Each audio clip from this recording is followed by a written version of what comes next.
Keshav केळवणी trust संचालित श्री सरस्वती विद्या मंदिर अमदावादથી હું ડૉક્ટર નીરવ શાહ આપણે આજે ધોરણ 10ના ગણિત વિષયના વર્ષ 19-20ના પ્રકરણ 10 વર્તુળ એના સ્વાધ્યાય 10.2 એનો અભ્યાસ કરીએ છીએ. 10.2માં 10મો દાખલો છે, એની રકમ છે. તો એ રકમના આપણે ભાગ પાડ્યા છે. તો રકમ શું છે?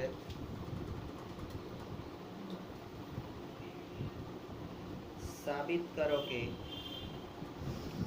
વર્તુળની બહારના બિંદુમાંથી વર્તુળને દોરેલા સ્પર્શકો વચ્ચેનો ખૂણો, એટલે બહારના બિંદુમાંથી સ્પર્શકો દોરેલા હોય એની વચ્ચેનો ખૂણો અને સ્પર્શ બિંદુએ ઓને કેન્દ્રથી જોડતા રેખાખંડ વચ્ચેનો ખૂણો. હવે સ્પર્શ બિંદુને કેન્દ્રથી જોડતા રેખાખંડો એટલે ત્રિજ્યા છે, એની વચ્ચેનો ખૂણો એ એકબીજાના પૂરક હોય છે.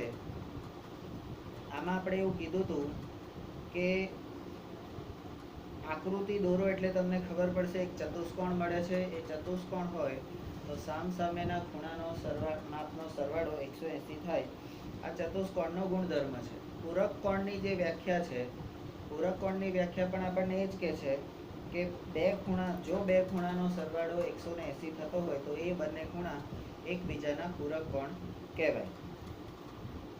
તો આ બંનેનો આધાર લઈ અને આપણે ઉકેલ મેળવવાનો છે. તો ઉકેલ આકૃતિ દોરો. આકૃતિમાં આપણે એક વર્તુળ દોરીએ છીએ જેનું કેન્દ્ર O બતાવીએ છીએ. એક P એ બહારનું બિંદુ છે. P માંથી વર્તુળ ઉપર બે સ્પર્શક દોરીએ છીએ કારણ કે બહારના બિંદુમાંથી આપણને બે જ સ્પર્શક મળે છે. એવો વિકલ્પ નંબર 3 આપણી પાસે છે. હવે એ જે સ્પર્શકો જે દોર્યા એની વચ્ચેનો એક ખૂણો પડે છે. એ ખૂણાનું માપ આપણે જોવાનું છે. અને સ્પર્શ બિંદુ A અને B જે વર્તુળને સ્પર્શે છે એ સ્પર્શ બિંદુ એનાથી કેન્દ્રને જોડતા રેખાખંડો એટલે OA અને OB, તો એ બંને એ ત્રિજ્યાઓ છે એની વચ્ચેનો ખૂણો, આ સામસામેના ખૂણા, આ તમને આકૃતિ પરથી ચતુષ્કોણ મળે અને ચતુષ્કોણમાં સામસામેના ખૂણાઓના માપનો સરવાળો 180 થાય. આવું આપણને ખબર છે. સ્ટેપ નંબર 2, પક્ષની અંદર બિંદુ P આપણે જે રચના કરી, આકૃતિ દોરી, એને હવે આપણે ગણિતિક ભાષામાં વર્ણન કરવાનું છે. પક્ષ બિંદુ P એ O કેન્દ્રવાળા વર્તુળના બહારના ભાગનું બિંદુ છે. સ્ટેપ નંબર 2, P માંથી દોરેલા સ્પર્શકો PA અને PB એ વર્તુળને અનુક્રમે A અને B માં સ્પર્શે છે. તો સ્પર્શ બિંદુ મળી ગયા, સ્પર્શકો મળી ગયા. હવે શું? તો કે સાધ્ય, તો કે ખૂણો APB એટલે બહારનો ખૂણો અને ખૂણો AOB એટલે અંદરનો ખૂણો, આ બંનેનો સરવાળો 180 થાય એવું આપણે સાબિત કરવાનું છે. સાબિતીમાં સ્ટેપ નંબર 1, PA એ O કેન્દ્રવાળા વર્તુળનો સ્પર્શક છે તથા A એનું સ્પર્શ બિંદુ છે. તો માટે PAO બરાબર 90 થાય. આ PAO બરાબર 90 થાય આવું કેમ કીધું? તો કે પ્રમેય 10.1 કહે છે કે પ્રમેય 10.1 આપણને શું કહે છે? વર્તુળના કોઈ બિંદુએ દોરેલ સ્પર્શ બિંદુમાંથી પસાર થતી ત્રિજ્યાને લંબ હોય. બરાબર? તો OA એ આપણું લંબ છે અને ત્રિજ્યા છે એને લંબ હોય તો લંબ હંમેશા 90 અંશનો ખૂણો બનાવે, એ આપણને ખબર છે. એવી જ રીતે બીજો સ્પર્શક છે તો PB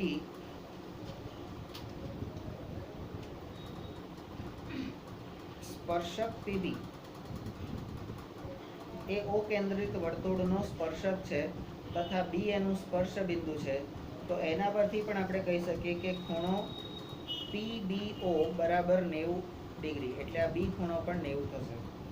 અને એ પણ આપણે પ્રમેય 10.1 ના આધારે જ કહીશું. પ્રમેય 10.1 આપણો છે વર્તુળના કોઈ પણ બિંદુએ દોરેલો સ્પર્શક બરાબર. તો આ વિધાન આપણે કાયમ બોલીએ છીએ, જેથી આપણને યાદ રહેશે. Step number 3. હવે આપણને જે ચતુષ્કોણ મળ્યો એ ચતુષ્કોણનું નામ છે PAOB. તો ચતુષ્કોણ PAOB માં જે ચતુષ્કોણના ચારે ખૂણા છે એ ચારે ખૂણાનો સરવાળો 360 થાય. તો અહીંયા આપણે લખીશું ચતુષ્કોણના ચારેય ખૂણા નો સરવાળો 360 થાય.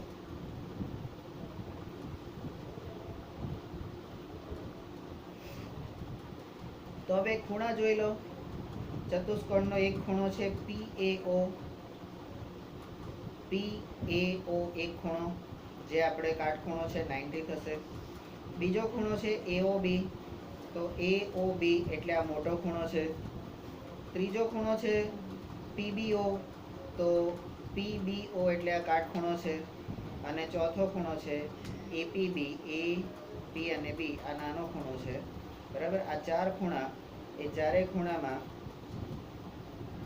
અહીંયા તમને પહેલો ખૂણો A, બીજો O, ત્રીજો B અને ચોથો P ખૂણો, આના બરાબર 360 થાય. હવે PAO આપણે ઉપર જોયું એ પ્રમાણે 90 થયા, વત્તા ખૂણો AOB વત્તા PBO તો પણ 90 થયા, વત્તા ખૂણો APB બરાબર 360. આ 90 ને 90 એ 180 થયા. અહીંયા હું એ સ્ટેપ મૂકીશ કે ખૂણો AOB વત્તા ખૂણો APB વત્તા 180 બરાબર 360. હજી એક સ્ટેપ અહીંયા મૂકીશ તો ખૂણો AOB વત્તા ખૂણો APB બરાબર 360 ઓછા 180. આ સ્ટેપ આયા પછી તમારું આ સ્ટેપ આવશે ખૂણો APB વત્તા ખૂણો AOB બરાબર 180. હવે જે બે ખૂણાઓનો સરવાળો, અહીંયા ફરીથી પાછી પૂરક કોણની વ્યાખ્યા આપણે આધાર લઈશું કે આવું કેમ. તો કે જે બે ખૂણાનો ના માપનો સરવાળો 180 થતો હોય એવા બંને ખૂણાને એકબીજાના પૂરક કોણ કહેવામાં આવે છે. તો આ રીતે આપણો 10મા દાખલો અહીંયા પૂરો થાય છે. દાખલા નંબર 11. દાખલા નંબર 11 ની રકમ છે સાબિત કરો કે વર્તુળને પરિઘત. હવે પરિઘત જ્યારે આપણે આવે ત્યારે પરિઘ એવું એને ધ્યાનમાં લેવાનું છે. વર્તુળનું પરિઘત એટલે પરિઘ. પરિઘ એટલે ચારે તરફ. બરાબર. વર્તુળને પરિઘત સમાંતર બાજુ ચતુષ્કોણ એ સમબાજુ ચતુષ્કોણ છે. આ ચતુષ્કોણ સમાંતર બાજુ ચતુષ્કોણનો એક ગુણધર્મ છે ચતુષ્કોણનો કે ભાઈ સમાંતર બાજુ ચતુષ્કોણ હોય અને એની અંદર ચારે બાજુઓને સ્પર્શતું એક વર્તુળ બનાવીએ તો એ ચતુષ્કોણ એ સમબાજુ ચતુષ્કોણ, એની બધી બાજુ સરખી હોય તો જ એ શક્ય બને. બધી બાજુ સરખી હોય તો જ એ ચારે ખૂણા ચારે બાજુને સ્પર્શે, નહીં તો સ્પર્શે નહીં. બરાબર છે. તો ઉકેલ સ્ટેપ નંબર 1 આકૃતિ દોરો. આકૃતિ આપેલી નથી એટલે આપણે દોરવાની છે. તો આપણે એક વર્તુળ દોરવાનું છે. પહેલા અહીંયા વર્તુળનું કોઈ કેન્દ્ર નથી પણ વર્તુળ દોરવાનું છે. તો આ વર્તુળ તમે બંગડી મૂકીને પણ કે રૂપિયાનો સિક્કો મૂકીને પણ દોરી શકો છો. પછી કે છે વર્તુળને પરિઘત સમાંતર બાજુ ચતુષ્કોણ, એટલે અહીંયાથી એક રેખા દોરો જે વર્તુળને ઉપર સ્પર્શે, નીચે એક રેખા દોરો જે વર્તુળને સ્પર્શે, અને પછી એ અહીંયા આગળથી અહીંયા એ ચારે બાજુ વર્તુળને સ્પર્શે એ રીતે સમાંતર રેખાઓ દોરો. સામસામેની સમાંતર રેખાઓ.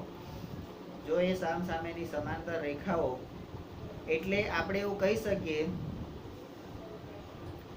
કે જો એ સમાંતર બાજુ ચતુષ્કોણ હોય અને વર્તુળની ચારેય બાજુને સ્પર્શતો હોય તો એનું અંતર, દરેક બાજુનું અંતર કેવું હોય? સમાન હોય, સમબાજુ ચતુષ્કોણ કહેવાય. તો અહીંયા આપણે જે આકૃતિ દોરી, હવે એને ગણિતિક શબ્દોમાં વર્ણવીએ છીએ. અહીં એબીસીડી એ એક વર્તુળનો પરિઘ, વર્તુળને પરિગત સમાંતર બાજુ ચતુષ્કોણ છે.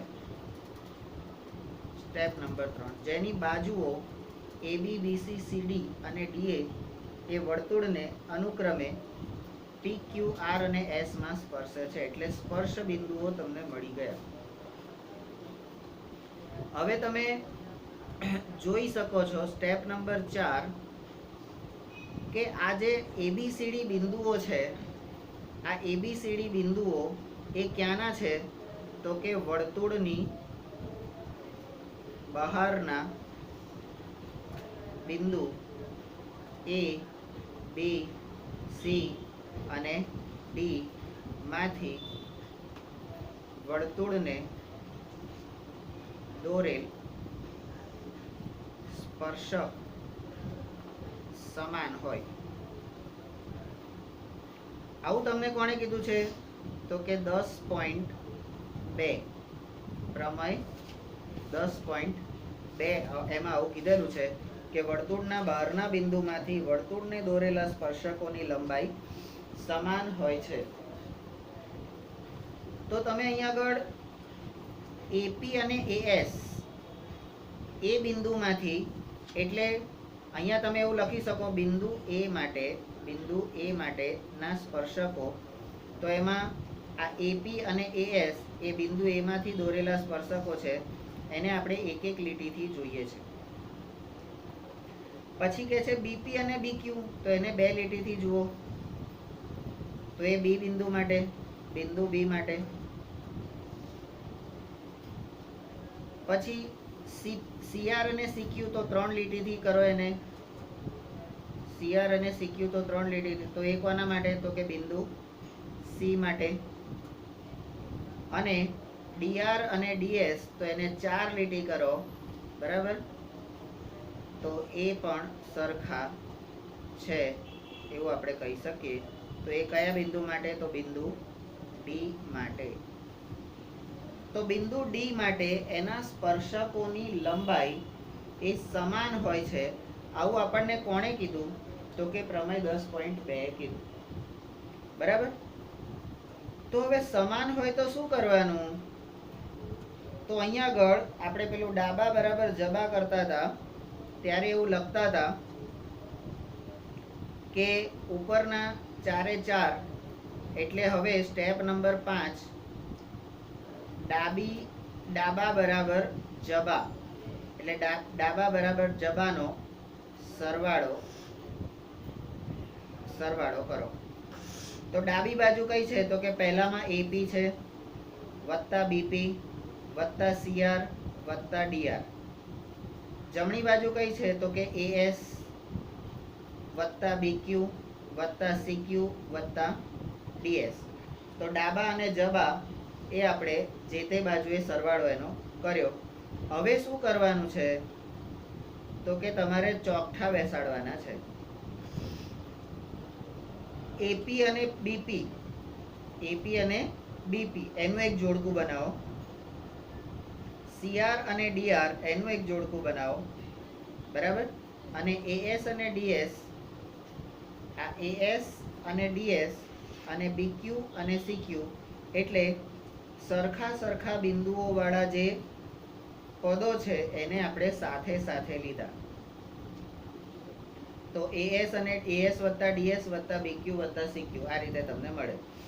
તો આના પરથી આપણે જે આગળ ભણી ગયા છે કે આવું કેમ થયું? તો કે A ડેશ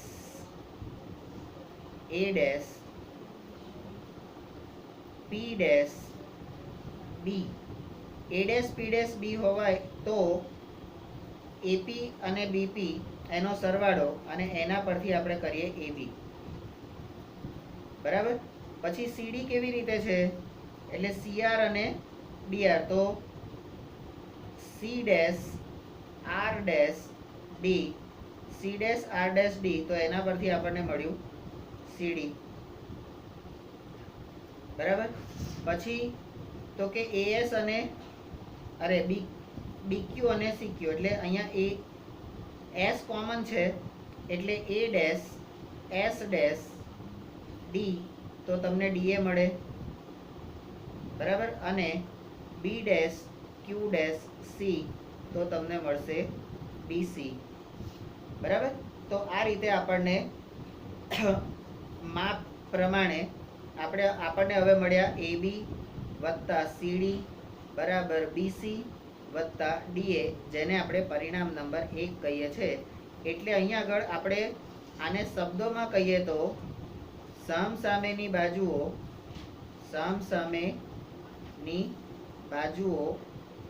સમાન. સામસામેની બાજુઓ સમાન. અહીંયા સામસામેની બાજુઓ સમાન કે બાજુઓનો સરવાળો સમાન?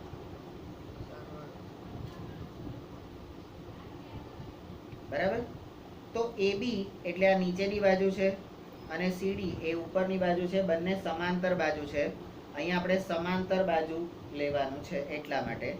બીજી સમાંતર બાજુઓ કઈ છે તો કે BC અને AD એટલે DA એ પણ સમાંતર બાજુ છે. અહીંયા સામસામેની બાજુઓ સમાન, એને આપણે સમાંતર કહીશું. જીવે છે ને? હા, તો ચોકા કેમ થાય છે? આંખો બંધ થઈ જાય છે. Step number 6.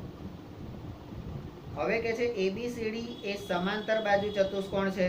તો આપણને આ જે મળ્યું એના કારણે આપણે કહી શકીએ કે ABCD આપણો સમાંતર બાજુ ચતુષ્કોણ છે, કારણ કે સામસામેની બાજુઓ જે છે એનો સરવાળો સમાન આવે છે એટલા માટે. તો હવે સમાંતર બાજુ હોય તો શું કરવાનું? તો કે AB અને CD એ બંને સરખા હોય અને BC અને DA એ પણ સરખા હોય, જેને આપણે પરિણામ નંબર 2 કહીએ. Step number 7.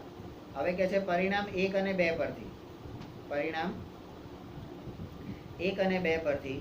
આપણે એવું કહી શકીએ AB બરાબર CD છે, તો 1 ની અંદર જ્યાં CD છે ત્યાં AB મૂકી દઈએ, તો AB વત્તા AB અને BC અને DA સરખા છે, તો BC વત્તા DA હતું ત્યાં આગળ DA ની જગ્યાએ આપણે BC મૂકી શકીએ. તો 2AB બરાબર 2BC, આ 2 અને 2 નીકળી ગયા, તો માટે એવું કહી શકાય કે AB બરાબર BC. તો સ્ટેપ નંબર 8. આમ સમાંતર બાજુ ચતુષ્કોણ ABCD ની પાસેની બાજુઓ AB અને BC સામસામેની તો સમાન છે જ, પણ પાસેની બાજુઓ પણ સમાન છે. એટલા માટે આપણે કહી શકીએ છીએ કે આથી સમાંતર બાજુ ચતુષ્કોણ ABCD ની બધી જ બાજુઓ સમાન છે. હવે જો બધી જ બાજુઓ સમાન હોય તો આથી સમાંતર બાજુ ચતુષ્કોણ ABCD ની બધી બાજુ સમાન છે, એટલે સમબાજુ ચતુષ્કોણ છે. બરાબર. બધી બાજુ સરખી છે એટલે એને સમબાજુ ચતુષ્કોણ કહી શકાય. બરાબર. તો આ રીતે આપણે દાખલો ગણવાનો છે. સ્ટેપ એના વચ્ચે જે ઉમેરવાના છે એ આપણે ઉમેરતા જઈશું. દાખલા નંબર 12.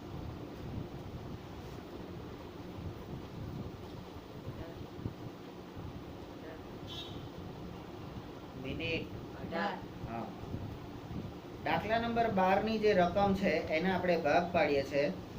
ત્રિકોણ ABC એ 4 સેન્ટીમીટર ત્રિજ્યાવાળા વર્તુળને પરિગત છે. એટલે અહીંયા વર્તુળની ચારે બાજુ ચતુષ્કોણની જગ્યાએ આપણે ત્રિકોણ શોધવાનો છે. તો યાદ કરો 9મા ધોરણનું ત્રિકોણનું ચેપ્ટર.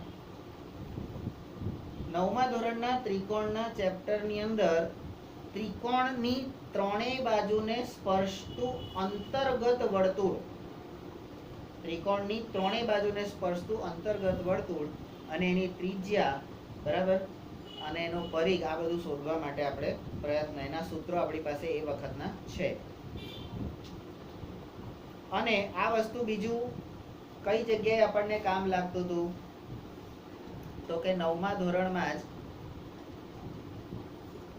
જ્યારે પેલું હરામનું સૂત્ર ભણતા હતા, હેરોનનું સૂત્ર, બરાબર, ત્યારે પરિમિતિ, અર્ધ પરિમિતિ, આ રીતે એના સૂત્રોના મદદથી આપણે આવા ઉકેલો મેળવેલા છે. તો અહીંયા ત્રિકોણ એબીસી એ 4 સેન્ટીમીટર ત્રિજ્યાવાળા વર્તુળને પરિગત છે. સ્ટેપ નંબર 2, રેખાખંડ બીડી અને ડીસી એ બિંદુ બીસી નું સ્પર્શ બિંદુ ડી આગળ અનુક્રમે 8 સેન્ટીમીટર અને 6 સેન્ટીમીટર, એટલે આ ભાઈ 8 સેન્ટીમીટર છે ને આ ભાઈ 6 સેન્ટીમીટર લંબાઈના રેખાખંડોમાં વિભાજન કરે છે. એટલે આ બીસી નું સ્પર્શ બિંદુ ડી, આ બીડી અને ડીસી એટલે બીસી નું સ્પર્શ બિંદુ થયું ને, એ ડી એ આ બેના એક બાજુ 8 અને એક બાજુ 6 એવા બે અલગ અલગ ભાગોમાં, મધ્ય બિંદુ નથી, એટલે અલગ અલગ બાજુઓમાં એનું વિભાજન કરે છે. અને અહીંયા 3 નંબર આપી છે, જુઓ આકૃતિ. હવે જુઓ આકૃતિ આ હોય એટલે આકૃતિ આપેલ છે, બરાબર. તો કે બાજુઓ, તો હવે ચોથો પોઈન્ટ છે, બાજુઓ AB અને AC શોધો. જો BC નું આ રીતે વિભાજન કરતું હોય, બરાબર, તો તમારે બાકીની બે બાજુઓના માપ શોધવાના છે. ત્રિકોણના 3 બાજુના માપમાંથી એક બાજુનું માપ તમને આપેલું છે, બાકીના બેનું શોધવાનું છે. તમે શું કરો, ત્રિકોણની પરિમિતિ શોધવી પડે ને. ત્રિકોણની પરિમિતિ એટલે શું, ત્રણેય બાજુનો સરવાળો, AB વત્તા BC વત્તા CA. તો અહીંયા ઉકેલ આપણે કરીએ તો ઉકેલમાં સ્ટેપ નંબર 1, આકૃતિ આપેલ છે. આકૃતિ આપેલ છે, તો આકૃતિ આપેલી છે, સેજ આકૃતિ પર નજર કરી લઈએ. એક ત્રિકોણ દોરેલો છે, પણ અહીંયા ચેપ્ટર છે તમારું વર્તુળ. તો તમારે પહેલા શું કરવું પડશે, વર્તુળ દોરવું પડશે. અને વર્તુળને સ્પર્શતા 3 એવા રેખાખંડ તમારે દોરવા પડશે જે ત્રિકોણ બનાવે. અને વર્તુળના કેન્દ્રમાંથી એ સ્પર્શ બિંદુ પર ત્રિજ્યા એટલે કે લંબ દોરેલ આપણે કરવાનો છે, બરાબર. તો એ લંબની જ્યારે વાત આવે ત્યારે 10.1 ફરીથી આપણે યાદ કરીશું. ચલો સ્ટેપ નંબર 2, ધારો કે AB અને AC એટલે જે શોધવાની છે એ ત્રિકોણ ABC ના અંતઃવૃત્તને, અંતઃવૃત્ત એટલે અંતર્ગત વર્તુળ, આ અંતઃવૃત્ત એટલે અંતર્ગત વર્તુળ, એને અનુક્રમે E અને F માં સ્પર્શે છે.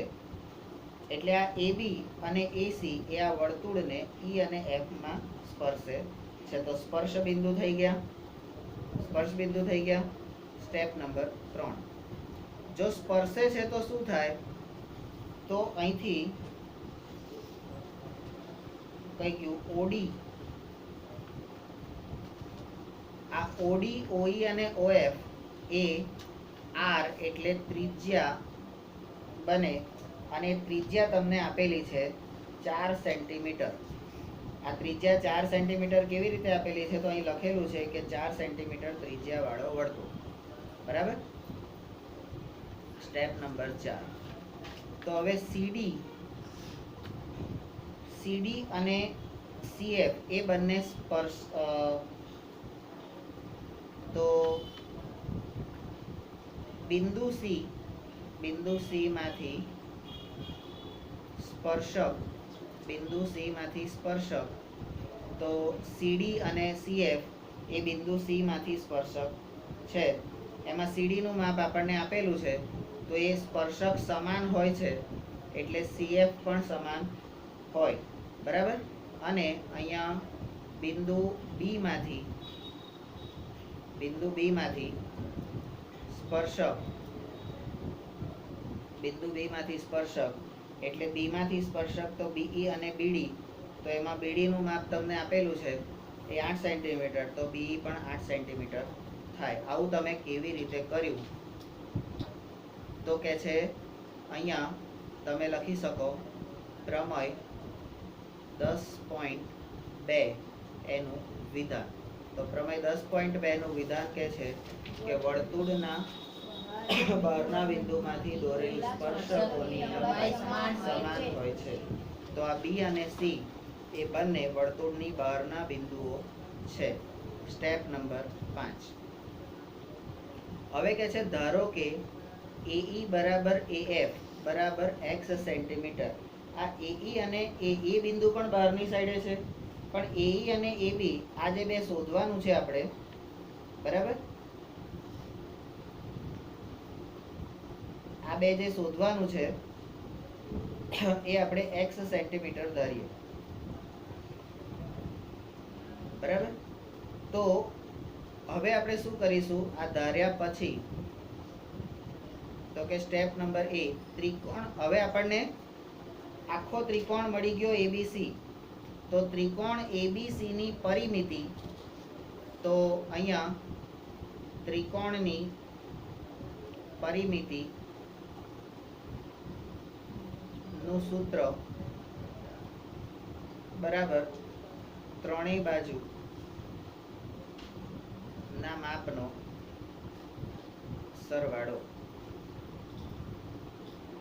બરાબર. તો ત્રિકોણ ABC ની પરિમિતિ બરાબર AB વત્તા BC વત્તા CA, બરાબર. AB વત્તા BC વત્તા CA. પણ આ AB જે છે A અને B નું અંતર તમે જુઓ તો અહીંયા A dash E dash B હોવાથી, A dash E dash B હોવાથી AB ના તમે બે ભાગ પાડી શકો, AE વત્તા BE. પછી BC માટે તમે જુઓ તો B dash D dash C, એના પરથી તમે કહી શકો કે BD અને BD વત્તા CD. અને CA માટે તમે કહી શકો કે C dash F dash A. તો એના પરથી તમે આ કહી શકો કે CF વત્તા AF, બરાબર. એ CA બરાબર કહેવાય. તો હવે શું છે, જે તમને માપ આપેલા છે તો મૂલ્યો મૂકો. જે માપ આપેલા છે એ તો એકવાર મૂકો. તો કે AE એટલે આપણે ધાર્યું x, AE એટલે ધાર્યું x. BE આપણને આપેલા છે, કઈ ગયા BE? આ રહ્યા અહીંયા. BE બરાબર 8. તો x વત્તા 8 વત્તા BD એટલે 8 વત્તા 6 CD વત્તા 6 વત્તા x. તો આ રીતે હવે કૌંસ છોડો, બરાબર. કૌંસ છોડો તો કેવી રીતે છૂટશે? તો x વત્તા 8 વત્તા 8 ને 6 14 વત્તા 6 વત્તા x. હવે આ x અને x તો 2x થઈ ગયા. 14 ને 6 20, 20 ને 8 28. તો 2x વત્તા 8 સેન્ટીમીટર. આ તમારું શું થયું? ત્રિકોણ ABC ની પરિમિતિ, બરાબર. તો હવે સ્ટેપ નંબર B. તો ત્રિકોણ ABC ની અર્ધ પરિમિતિ એટલે શું? તો અર્ધ પરિમિતિ S બરાબર શું હતું? હા, A plus B plus C by 2. A plus B plus C by 2. આ અર્ધ પરિમિતિનું સૂત્ર હતું, હરામનું સૂત્ર, બરાબર ને? શું આ? હા, એમ. તો અહીંયા અર્ધ પરિમિતિ આપણને આપી દીધેલી છે. તો 2x વત્તા 28 ભાગ્યા 2. આમાંથી તમે ઉપરથી 2 કોમન કાઢો, બરાબર. તો x વત્તા 14 ભાગ્યા 2. તો 2 ને 2 નીકળી જશે. તો તમને અર્ધ પરિમિતિ, તો માટે ત્રિકોણ ABC ની અર્ધ પરિમિતિ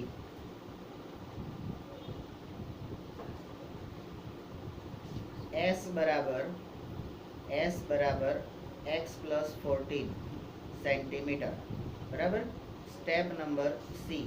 હવે ત્રિકોણ ABC માં A બરાબર BC, એટલે આ જે BC છે એને આપણે A કહીએ છીએ.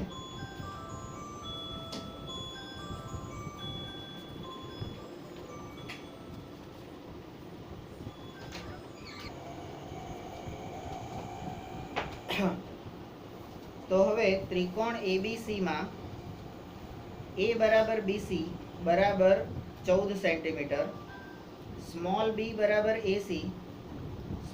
બરાબર એસી અને એસી જે છે એસી એ x પ્લસ 6 છે. એવું આપણને કેવી રીતે ખબર પડી? તો આ એસી છે એ x પ્લસ 6 સીએ નું મૂલ્ય આવ્યું, બરાબર.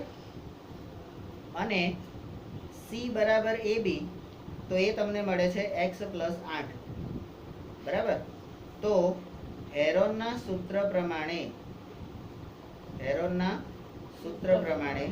બરાબર, એટલે ડી હેરોનના સૂત્ર પ્રમાણે ત્રિકોણ એબીસી નું ક્ષેત્રફળનું સૂત્ર તો વર્ગમૂળમાં s ગુણ્યા s માઇનસ a ગુણ્યા s માઇનસ b ગુણ્યા s માઇનસ c, બરાબર. અહીંયા s શું છે? અર્ધ પરિમિતિ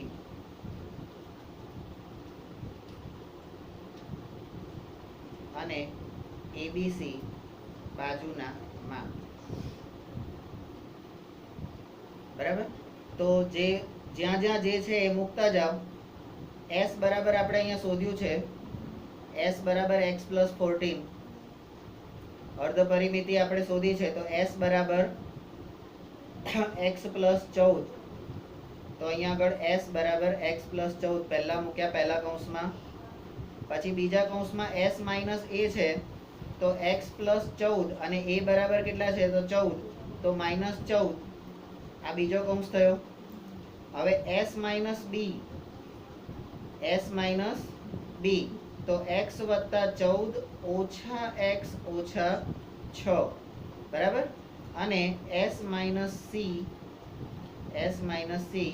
તો x વત્તા 14 ઓછા x ઓછા 8. આ વત્તાકાર જે છે એ માઇનસમાં કૌંસ છૂટે એટલે ઓછા થઈ જાય, આવું આપણને ખબર છે, બરાબર. તો હવે આપણે એને સાદુરૂપ આપીએ, બરાબર. તો x પ્લસ 14 એ તો એમના એમ જ રહેશે. આ 14 અને 14 ઉડી જશે એટલે x એકલો જ રહેશે. અહીંયાથી આ x એકલો જ રહેશે, તો x આવી ગયું. x પ્લસ 14 એટલે આ x પહેલો મૂકી દીધો, x પ્લસ 14 અહીંયા મૂકી દીધા. હા, હવે અહીંયાથી x અને માઇનસ x, તો x માઇનસ x ઉડી જશે, બરાબર. તો 14 અને 6, તો 14 માંથી 6 જશે તો કેટલા થશે? 8. 14 માંથી 6 જશે તો 8. અને એના પછીના કૌંસમાં x વત્તા 14 ઓછા x ઓછા 8, તો x અને x ઉડી જશે, બરાબર. તો 14 માંથી 8 જાય તો કેટલા રહેશે? 6, બરાબર. તો આપણને વર્ગમૂળમાં x into x plus 14 into 8 into 6 આવો જવાબ મળે, સેન્ટીમીટર સ્ક્વેર. વળી ત્રિકોણ એબીસી નું ક્ષેત્રફળ. હવે આ ત્રિકોણ એબીસી નું જે ક્ષેત્રફળ છે, અહીંયા આગળ તમે વર્તુળ દ્વારા તમે જોઈ શકો છો કે આ ત્રિકોણની અંદર બીજા 3 ત્રિકોણો પડે છે. ત્રિકોણની અંદર ત્રિકોણો, બરાબર. ત્રિકોણની અંદર ત્રિકોણ પડે છે ને ભાઈ? હે, તો એક ત્રિકોણ છે, ત્રિકોણ એબીસી નું ક્ષેત્રફળ બરાબર ત્રિકોણ OAB નું ક્ષેત્રફળ. OAB ક્યાં છે? તો કે O A અને B, આ O A અને B આ ત્રિકોણ, એટલે અહીંયાથી તમારે આનો દ્વિભાજક દોરવાનો છે. સ્કેલ આપો.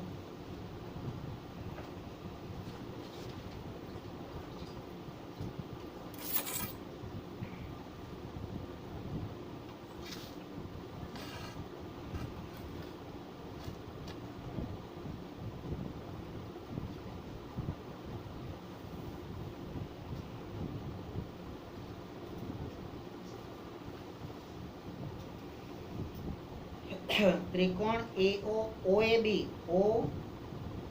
OA અને B આ ત્રિકોણની વાત છે, બરાબર. બીજો ત્રિકોણ છે OBC, તો OBC તો અહીંયા આગળ આ ત્રિકોણની વાત થાય છે.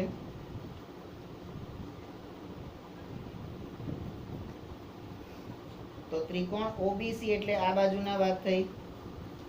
અને ત્રિકોણ OCA બરાબર. તો અહીંયા OCA સીધો મળી ગયો, OC અને A. તો અહીંયા 3 ત્રિકોણો મળ્યા. હવે આ ત્રિકોણો એટલે દ્વિભાજક દ્વારા બનતા ત્રિકોણો બરાબર. દ્વિભાજક દ્વારા બનતા ત્રિકોણો. તો હવે ત્રિકોણનું સાદું, ત્રિકોણના ક્ષેત્રફળ માટેનું સાદું સૂત્ર 1/2 ગુણ્યા પાયો ગુણ્યા વેધ. તો તમે આ જે દ્વિભાજક દોર્યો એ શું છે? એનો વેધ. શું છે? વેધ. બરાબર. તો 1/2 ગુણ્યા પાયો ગુણ્યા વેધ. તો અહીંયા AB એ પાયો છે, AB એ પાયો છે અને OE આ O થી A એ એનો વેધ છે. જે ત્રિજ્યા આપણી છે એ ત્રિજ્યા એ એનો વેધ થયો. બરાબર. બીજા ત્રિકોણ માટે BC એ પાયો છે, બરાબર. પાયો ગુણ્યા વેધ 1/2 પાયો ગુણ્યા વેધ. તો OD અહીંયા વેધ છે, O થી D સુધીનો. અને ત્રીજા ત્રિકોણ માટે 1/2 ગુણ્યા પાયો ગુણ્યા વેધ. તો અહીંયા CA એ પાયો છે, બરાબર. તો આના પછીનું સ્ટેપ આપણને શબ્દોમાં જે લખ્યું એના પછી આપણને મળશે 1/2 ગુણ્યા AB ગુણ્યા OE. હવે આપણે જે બોલીએ છે, જે બાજુઓ છે એ જરી આપણે આકૃતિમાં જોવાની, વત્તા 1/2 ગુણ્યા BC ગુણ્યા OD. હવે BC અને OD ક્યાં છે આપણે ખબર પડી? હા. વત્તા 1/2 ગુણ્યા CA ગુણ્યા OF. OF ક્યાં છે ખબર પડી? હા, બરાબર. તો હવે આ ત્રિજ્યાના માપ આપણને ખબર છે. તો અહીંયા આ OE, OD અને OF આ બધી કોણ છે? ત્રિજ્યા છે. અને ત્રિજ્યા આપણને આપેલી છે 4 સેન્ટીમીટર, બરાબર. તો તમે અહીંયા લખી શકો 1/2 ગુણ્યા AB ગુણ્યા 4 વત્તા 1/2 ગુણ્યા BC ગુણ્યા 4 અને વત્તા 1/2 ગુણ્યા CA ગુણ્યા 4. હવે આ 4 અને 2 એનો ભાગ ચાલશે. તો 2, 4 અને 2 તો 2, 4 અને 2 તો 2. તો અહીંયા તમને પદ મળશે 2AB વત્તા 2BC વત્તા 2CA, બરાબર. આ બધામાંથી તમે 2 કોમન કાઢો, 2 × AB + BC + CA. હવે આ AB + BC + CA એ શું છે? AB + BC + CA બરાબર શું છે? તો કે ત્રિકોણની પરિમિતિ. હવે ત્રિકોણની પરિમિતિ આપણે ઉપર શોધી કાઢી છે. કઈ છે ત્રિકોણની પરિમિતિ? આ રહી જો.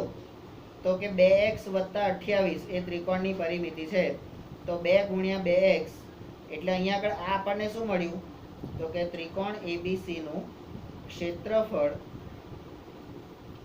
બરાબર 2 × 2x + 28 સેન્ટીમીટરનો સ્ક્વેર, જેને આપણે પરિણામ નંબર 2 કહીશું, બરાબર. આપણું પરિણામ નંબર 1 શું છે? એ પણ ત્રિકોણ ABC નું ક્ષેત્રફળ જ છે. પણ એ ક્ષેત્રફળ તમને હરામના સૂત્ર પરથી મળેલું છે, બરાબર. અને આ ક્ષેત્રફળ તમને ત્રિકોણના સાદા ક્ષેત્રફળ પરથી મળેલું છે. હવે સ્ટેપ નંબર 6, પરિણામ 1 અને 2 પરથી. તો ડાબા બરાબર જબા એટલે બંને બાજુના ક્ષેત્રફળો છે. તો એક બાજુ હેરોનનું સૂત્ર, હેરોનથી ક્ષેત્રફળ, અને એક બાજુ તમારે શું એટલે આ સાદું ક્ષેત્રફળ અને આ બાજુ હેરોનનું ક્ષેત્રફળ, બરાબર. તો સાદાથી ક્ષેત્રફળ શું છે? 2 × 2x + 28 અને હેરોનથી શું છે? વર્ગમૂળમાં x × x + 14 × 8 × 6 બરાબર. તો હવે શું કરવાનું, તો કે સાદુરૂપ આપવાનું. શું શું કરવાનું, બરાબર. તો અહીંયા તમે આ બંનેમાંથી આમાંથી પણ ફરીથી 2 કોમન નીકળશે, તો 2 × 2 x + 14 બરાબર. હવે આ બાજુ x + 14 નીકળ્યો ને એટલે તમારે આ બાજુ x + 14 કાઢવો જ પડે. તો આપણી પાસે તો છે જ x + 14. તો આપણે શું કરીશું, વર્ગમૂળમાં x + 14 એને આપણે અલગ કરી દઈશું. એને ગુણ્યા વર્ગમૂળમાં, હવે આ 8 અને 6, 8 અને 6 નો ગુણાકાર કેટલો થશે? હે શું? 8 × 48 થશે. પણ અહીંયા અંદર 3x છે, તો શું કરીશું, આને આપણે આ રીતે કરીશું, 8 × 2 × 3 × x, આવી રીતે કરાશે, બરાબર. તો 8 × 2 = 16 થઈ ગયા. તો આના પછીનું સ્ટેપ જે આવશે એ આ રીતે આવશે, 2 × 2 એટલે 4 × x + 14 બરાબર, વર્ગમૂળમાં x + 14 ગુણ્યા 8 × 2 = 16 એટલે વર્ગમૂળમાં 16 × 3x, વર્ગમૂળમાં 16 × 3x. આ 16 છે એનું વર્ગમૂળ 4 આવે, એ બહાર નીકળી જશે, બરાબર. તો ત્યાર પછીનું આપણું સ્ટેપ આવશે આપણને આ 4 × x + 14 બરાબર 4 × 3 વર્ગમૂળમાં 3x × વર્ગમૂળમાં x + 14. હવે આ x + 14 હવે જતા કઈથી રહ્યા, તો એ અહીંયા આગળ આપણે જોઈ લઈએ. તો આના પછીનું સ્ટેપ જે છે 4 × x + 14 છે, એને આપણે આ રીતે કરી શકીશું કે કૌંસમાં વર્ગમૂળમાં x + 14 ગુણ્યા વર્ગમૂળમાં x + 14, એ બેનો વર્ગ કરીએ તો તમારું x + 14 પ્લસ આવી જાય. પેલું આપણે કરતા હતા ને વર્ગમૂળમાં 3 ગુણ્યા વર્ગમૂળમાં 3, તો એનો જવાબ શું આવે, 3, બરાબર. તો હવે 4 × વર્ગમૂળમાં 3x × x + વર્ગમૂળમાં 14, આ x + વર્ગમૂળમાં 14 આ બાજુ અને આ બાજુ બંને બાજુ છે નીકળી ગયા. આ 4 આ બાજુ છે અને આ બાજુ છે નીકળી ગયા. હવે તમારા શું રહ્યા, તો કે x + વર્ગમૂળમાં 14 આ બાજુ 1 રહ્યા અને આ બાજુ રહ્યા 3x વર્ગમૂળમાં, બરાબર. હવે આપણે શું કરવાનું છે, તો કે બંને બાજુ વર્ગ કરતા, હવે આનો વર્ગ કરો તો શું થશે, આ વર્ગમૂળ અને વર્ગ નીકળી જશે, તો x + 14 બરાબર 3x. ના આવડ્યું,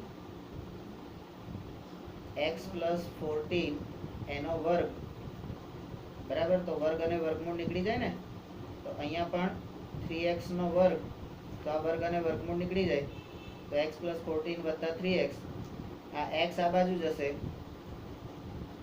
તો 3x - x બરાબર 14, 3x માંથી x જાય તો 2x બરાબર 14, આ બે નીચે જાય તો x બરાબર 14/2, તો 7 × 2 = 14, તો x બરાબર 7.